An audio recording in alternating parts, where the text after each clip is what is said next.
Hello everyone and welcome back to I Was a Teenage Exocolonist, and let's just continue where we left off. And we are kinda tired. I think we should probably rest.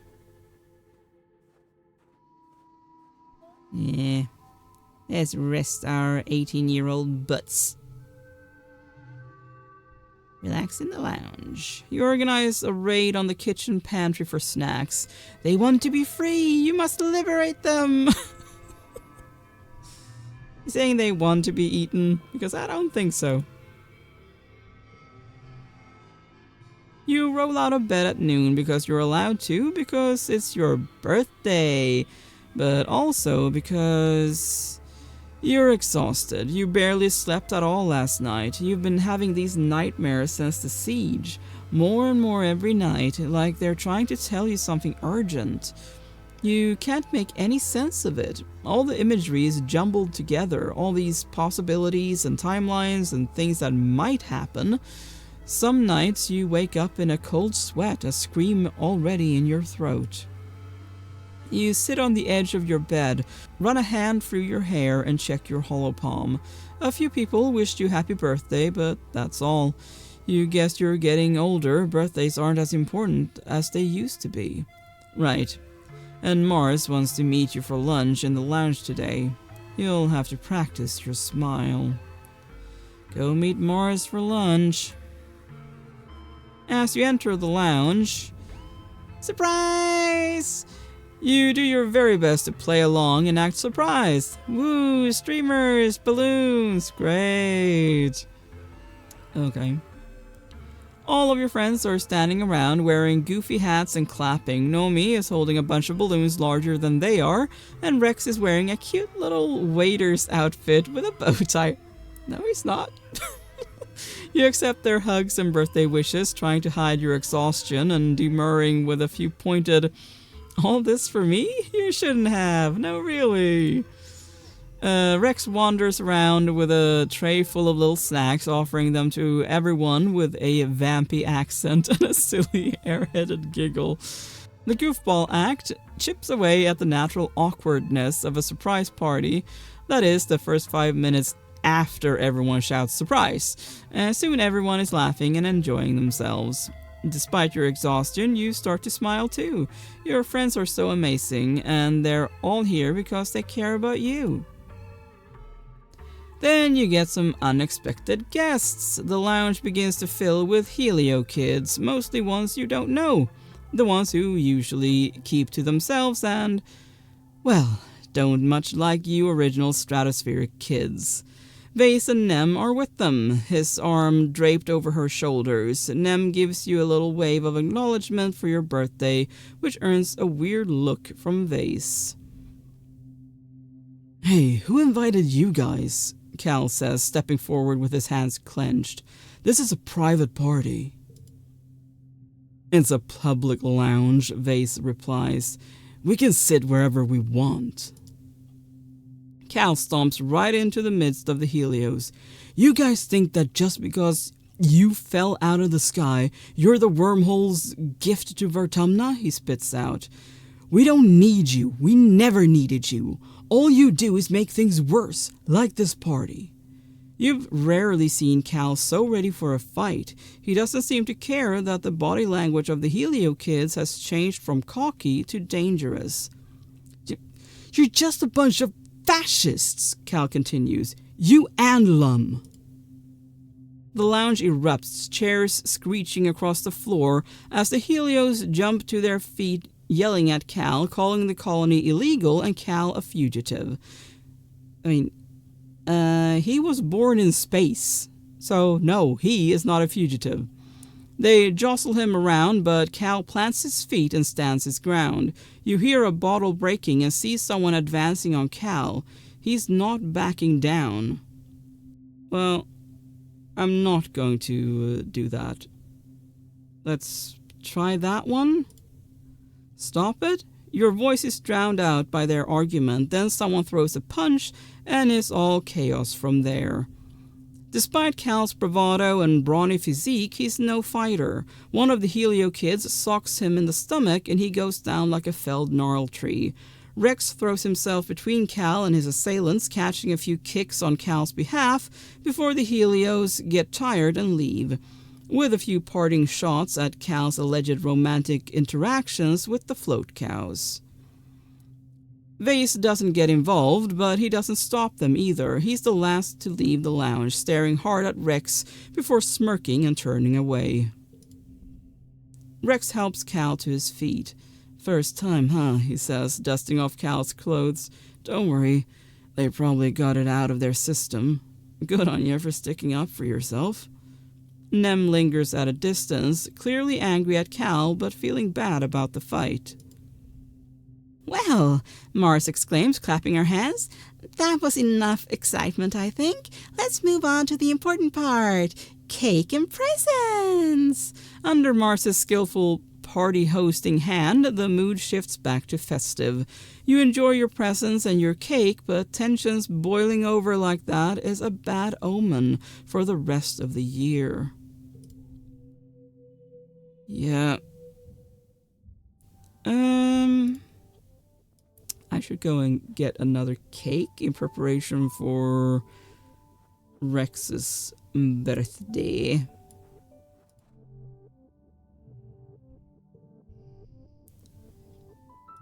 So let's do that. Yes.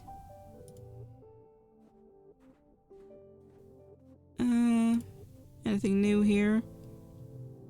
Rex is surveying an empty lot with a critical eye. "There's still a lot of potential here," he says thoughtfully, tapping something into his hollow palm. Maybe an elder care home? One day, hopefully, we'll be lucky enough to have old folks, and it makes sense to have it right in the middle of the colony." He gestures his hollow palm away and turns to you with a smile. "Gotta think about the future if we're still expecting we got one." Sure. How much do we need for that? 80, okay. "Hugs incoming!" Yep. Okay, well. I have a long way to go for that, though. Maybe make sure we get that perk first. Let us help in the kitchens. You're about to leave when Aunt Anne calls you over. She's covered from hips to shoulder in taro flour, mixing bread dough to proof overnight and bake tomorrow morning before the breakfast service. "Solane, I have a favor to ask of you," she says, dusting off her hands. "There's a spice I was meaning to ask the foragers to bring back for me from the Valley of Vertigo, but Utopia is moving them somewhere else next week. They brought back some once, and it has such an intriguing flavor." She looks eager, "but it's rare. Would you mind looking for more next time you're out foraging?" "Of course, Auntie." She beams and pinches your cheek. "That's my brave little boy," she coos. "Thank you. From what I hear, if you look for a large flower with yellow petals, the spice comes from the reddish-purple stamens inside. You know what a stamen is, right? The long, thin part?" You take a note of it in your hollow palm. Probably use that on the hard challenges.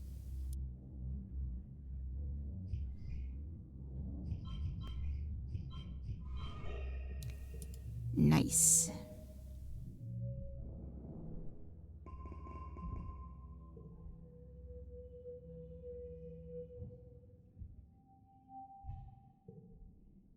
We need a little bit more.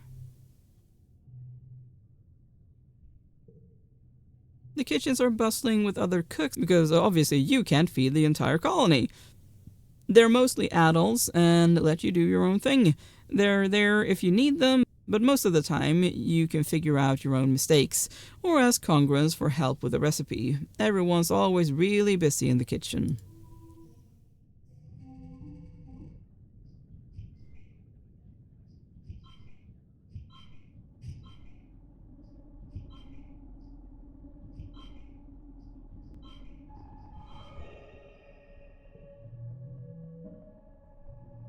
There we go. Got the perk. And it's early pollen. Ew. Spa. Pay to remove cards in the quarters spa. Interesting. Might be able to get rid of any zeros and ones there then. And we are going to talk to you, Rex. In a moment. After all, I have a cake for you. Hey. You find Rex sitting in the bowl of one of the unfinished buildings, taking a hit off of a rolled cigarette that smells powerfully skunky. He jumps a little when he sees you before relaxing. "Oh, it's only you, Selene," he says, waving at the cloud of fumes and giving you a squinty-eyed smile. "Don't mind me. I'm just testing some of the latest crops for, quality assurance?" "Uh-huh. I got you a present." Rex beams as you unveil his birthday cake. "You remembered!" he cheers. "Thank you, thank you, thank you!" "You're welcome." Hey, 3 hearts. Oh. You follow the sounds of laughter and find Nomi and Rex playing catch. Or maybe. The word for the game they're playing is more like fetch. Nomi throws the ball as far as they can, and Rex tears after it, climbing and leaping over anything in his way like it's not even there. Rex hands the ball back to Nomi, and Nomi winds up to throw it again, but at the last second they palm the ball and hide it under their arm. Rex barrels off away from Nomi with his ground-eating stride, and gets pretty far away before he stops and looks around confused. He looks back at Nomi, who waggles the ball at him and bursts out laughing. "Nomi!" he shouts, running back to them. He picks them up and hauls them over his shoulder, and Nomi shrieks with delight as Rex spins them around. 2 Helio kids in their crisp uniforms pass by, glaring archly at Nomi and Rex. Rex sets Nomi down and then spots you over Nomi's shoulder. "Oh, hey, it's Selene," he says, and Nomi turns around and gives you a stunningly bright smile. Rex slings his arm over Nomi, and Nomi lays their head on his shoulder. They're both breathless and beaming with happiness. I mean, I sure hope it's not that, but I'm kind of more interested in asking that than that. Yeah. Rex and Nomi look at each other and make twin sounds of disgust. "What? No, not at all," Rex exclaims. Nomi is practically my sibling." He tightens his grip around Nomi's shoulders. "I mean, I love them, I really do, but not like that." Nomi sticks their tongue out. "I don't like anyone like that," they add. "But I love Rex too. He's my best friend." "Aw, buddy," Rex coos and wraps his whole body around Nomi's smaller one. He kisses them noisily on the cheek, snuffling into their hair while Nomi shrieks with laughter again. "We were always the odd ones out on the heliopause," Rex says. "People thought we were weird, you know. You probably don't see it because everyone is so awesome here, but compared to the rest of those smug, boring jerks, we really stuck out. But I'd rather be different than be like them." He looks down at Nomi, who beams up at him. "And I got to be different with my best friend, which was awesome. We just hung out together and had our own fun while everyone else trained to be proper little soldiers. Right, Nomi?" Nomi frowns. "Like Vase and all of his cronies," they say quietly. "It wasn't all fun and games." Rex shushes Nomi and strokes his hand through their hair. "I know," he says, "but that's in the past.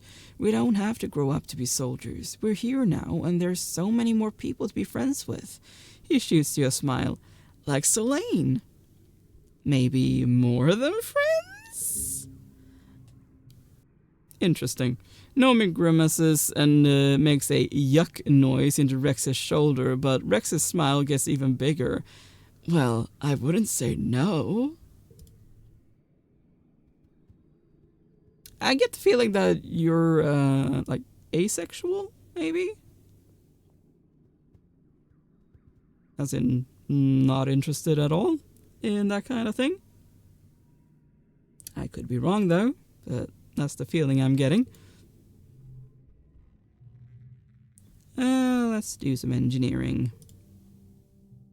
You do some work with the construction crew this week, observing how they use congruence and their holo projectors to plan, build, and repair the colony. The foreman walks you through the projections, literally, and points out various architectural details adapted to life on Vertumna, like canopies over the windows to keep the temperature down. It's really neat to learn how architecture can address all these environmental concerns, so you don't have to rely on resource-hogging life support systems.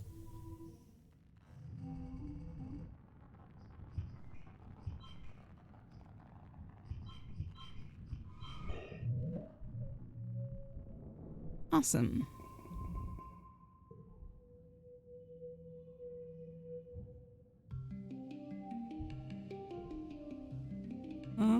Might as well look around, and I guess we should head out for an expedition.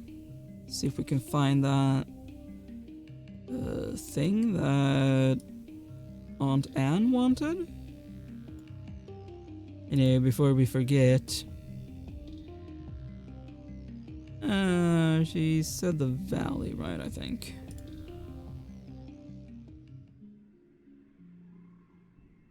Yes? Chief Surveyor Utopia stops you and Dis near the depot. Feel that? She asks. You can feel a kind of ominous distant thumping pulsing regularly through the ground. If you stand still, you can feel it vibrate up into your own body too, like a massive global pulse. Utopia says, checking a readout on her holopalm. I reckon it's naturally occurring, she concludes, but it's giving me the willies all the same. You two better check it out. Mind you sticking together and take readings on the way, in case it's dangerous. You and Dis look at each other excited. You follow the thumping, and now an audible noise growing louder west, until you've roughly triangulated its location. You know you're getting close, but it sounds like it's coming from all around you, and your instruments aren't precise enough to help. Yeah, follow the sound.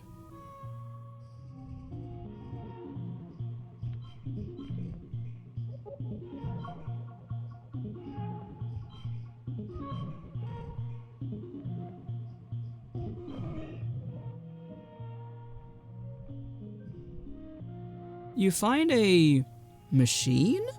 An ancient, broken-down machine, like a small pyramid-shaped building made from some kind of dark stone or bone that looks almost like it grew that way.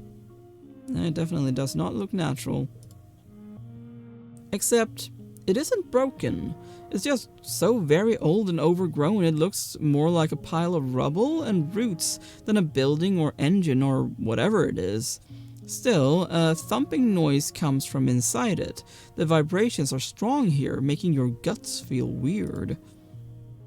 You don't notice it at first, but there's a curious path on the ground moving away from the machine.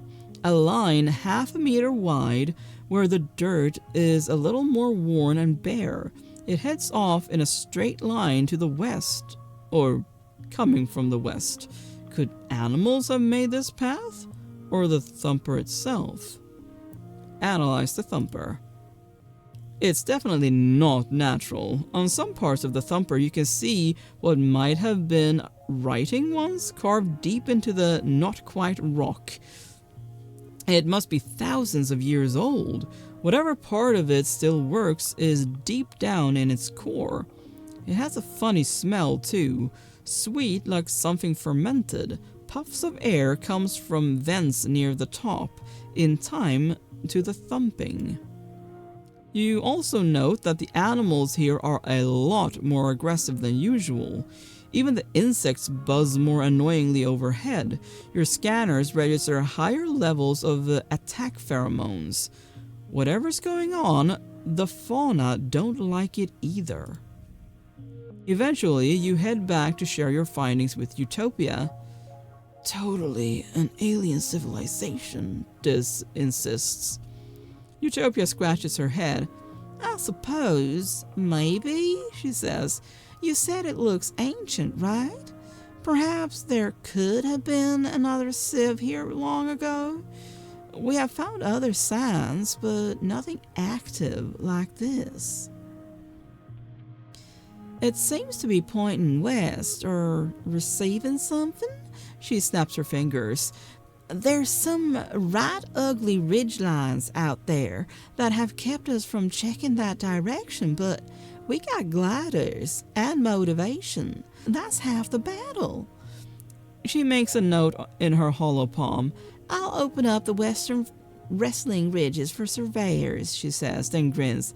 Who? Say that 3 times fast. Yeah, we'll have to stick together out there. Considering what it's doing to the animals? Yeah. Diz looks at you curiously. Sure, if you're scared, he says. It's unnecessary to lose more people? And who knows what it could anger?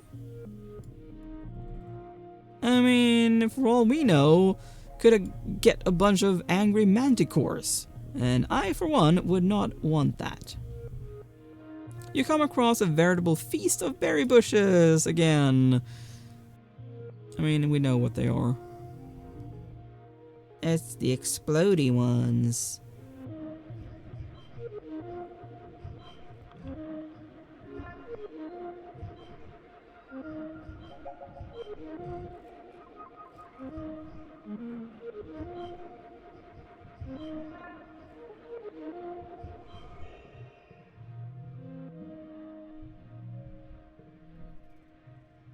Yeah, set them off from a safe distance.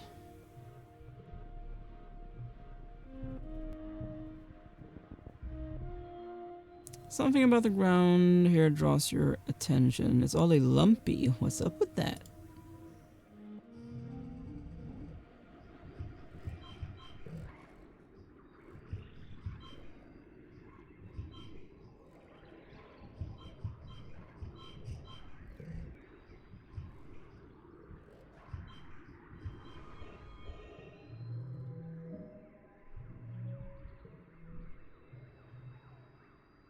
Yeah, a Watato minefield.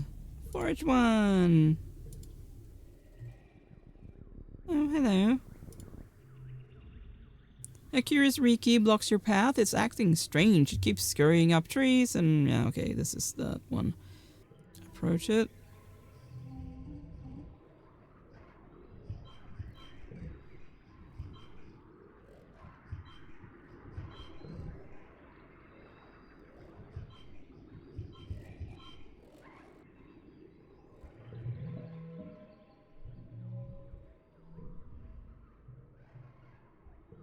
Alright. Another one? You come across not just one Riki, but a whole swarm of them. Mostly just baby ones, about the size of your head. They're all amassed around a massive tree, scurrying up and down the trunk. Right, we have had this one before as well. What does that require? 50 in bravery, okay. No.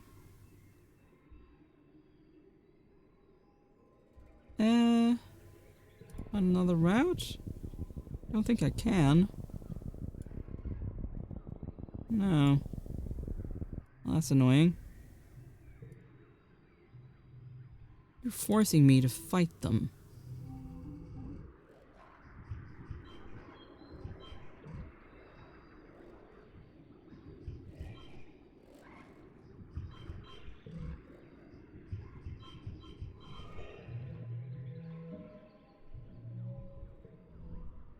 Well, that wasn't so hard. You smack a couple of them to the ground and the rest scuttle up to the boughs and hide there. You puff your chest out bravely and walk on. You're too worn out and tired to continue, yeah.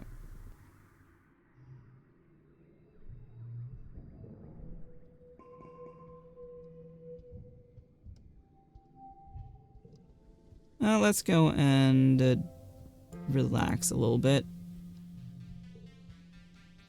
Rex and Nomi are teaching the other kids a sound remembering game they learned on the Helio. Everyone takes turns adding a sound to the pattern, then working backwards and making the same sounds all the way backwards to the beginning.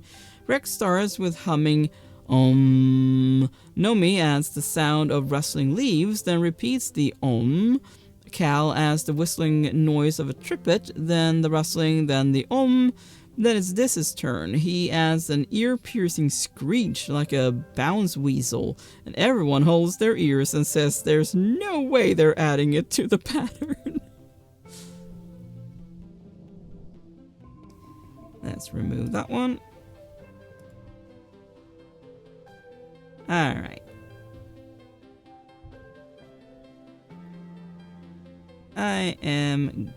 Did not mean to do that. I mean to do that. Anyway, I was gonna say, I am going to end this episode here. Thank you so much for watching. Please consider leaving a like and subscribe, and I will see you next time. Bye!